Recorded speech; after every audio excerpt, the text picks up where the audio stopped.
ઇલેક્ટ્રોનિક્સની દુકાન અને mobile repairing કરનાર વ્યક્તિ સ્કેચ બનાવીને આરોપીને પકડવામાં મદદ કરે એવું શું આપે સાંભળ્યું છે?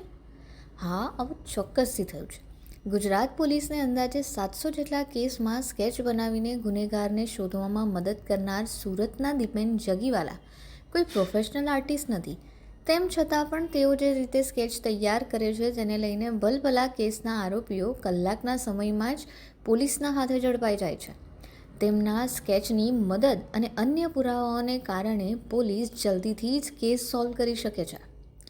બીએસસી ઇલેક્ટ્રોનિક્સનો અભ્યાસ કરનાર દીપેનભાઈએ પહેલાં ક્યારેય પણ કોઈ સ્કેચ દોર્યો કે કર્યો ન હતો. તેમણે ક્યારેય કોઈ કોર્સ નથી કર્યો અથવા તો કોઈ પોલીસ ટ્રેનિંગ પણ નથી લીધી. એટલું જ નહીં, તેમણે ફરિયાદી પાસેથી માહિતી લેવા માટે કોઈ સાયકોલોજીનો કોર્સ પણ નથી કર્યો. છતાં છેલ્લા 22 વર્ષથી ફરિયાદી પાસેથી ઇન્ફોર્મેશન કઢાવી સ્કેચ તૈયાર કરે છે અને તેના આધારે ફરિયાદીઓ પકડાય પણ છે. મોટા ગુનાઓમાં આરોપીઓ તેમના સ્કેચ અને અન્ય પુરાવાઓને કારણે પકડાયા પણ છે. હું દીપેન જગીવાલા લગભગ છેલ્લા 22 વર્ષથી પોલીસ ડિપાર્ટમેન્ટની અંદર સ્કેચ બનાવવાનું કામ કરું છું. આમ તો હું ડિપાર્ટમેન્ટ સાથે લગભગ ઘણા વર્ષોથી જોડાયેલો હતો. ટેકનિકલ કારણોથી હું જોડાયેલ હતો.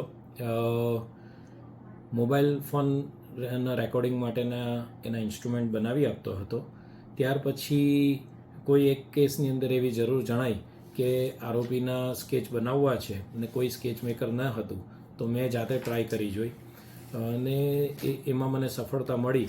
એટલે ત્યાર પછી ઘણા કેસની અંદર મેં કામ કર્યું અને અત્યાર સુધીમાં લગભગ મેં 700થી વધારે ગુનાની અંદર સ્કેચ બનાવેલ છે.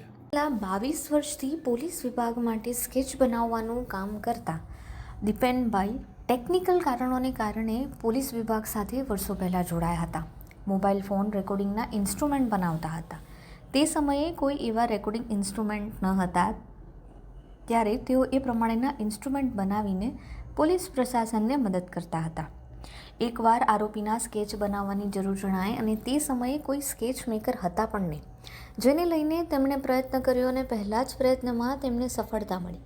ત્યારબાદ આ સિલસિલો શરૂ થતો રહ્યો અને ત્યાર પછી ઘણા કેસમાં તેમણે કામ કર્યું અને અત્યાર સુધી અંદાજે 700થી વધારે ગુનામાં તેમણે સ્કેચ એ રીતે તૈયાર કર્યા છે કે પોલીસને કેસ ઉકેલવામાં મદદ મળી રહી છે. સુરત અમદાવાદના બોમ્બ કેસ છે, જયંતિ ભાનુશાળી મર્ડર કેસ છે, સુરતનો 2008માં એક ગેંગરેપ કેસ હતો, તે રીતે 2022માં પણ એક ગેંગરેપ કેસ હતો, જામનગરમાં ગેંગરેપ કેસ, ભાવનગર બોટાદની અંદર એક નાની દીકરીનો પોક્સો બલાત્કારનો કેસ,